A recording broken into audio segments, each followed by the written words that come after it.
kueleza shehe wangu. Mimi nakupata uzuri, yani nakupata uzuri sana.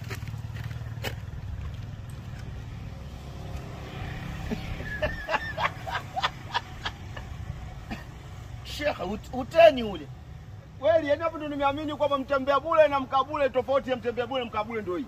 Sawa sawa. Sasa mimi nataka nikuelekeze jambo. Mimi ndio wa kwanza kuitazama hii pesa. Hapana shehe wangu. Shehe wangu mimi ndo nimeanza kuiangalia hiyo hela. Hapana, yani mimi nimeanza kuiona. Sasa hii hela wewe unachukua shilingi 4,500, mimi napata 5,500. Hiyo 500 ya kwanza kuitazama. Hapana. Yaani hapo kama vipi shehe wangu?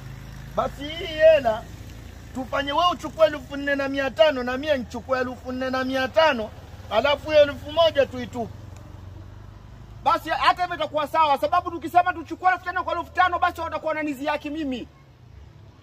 Na swala hapo litakuwa vigumu shehe wangu wewe kuanza kuchukua shilingi 5,000 alafu na mimi shilingi 5,000, hiyo haiwezekani shehe wangu. Kabisa, yani na jambo lingine mimi nikipata hiyo 4,500 naenda kumaliza ile swala langu.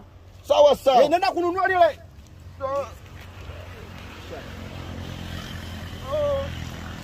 Shehe wangu unaona mabishano sasa. Yaani wewe tatizo lote ni wewe. Ndio maana nikakueleza bwana ningeokota mie tusingekuwa na mabishano. Angalia sasa kilichomkuta mtu mambo yananyuka kama kule ulivyosema juzi mtu wa Mombasa wewe anakupa dasa. Shehe wangu usitanguzane na mimi na gundu lako hili.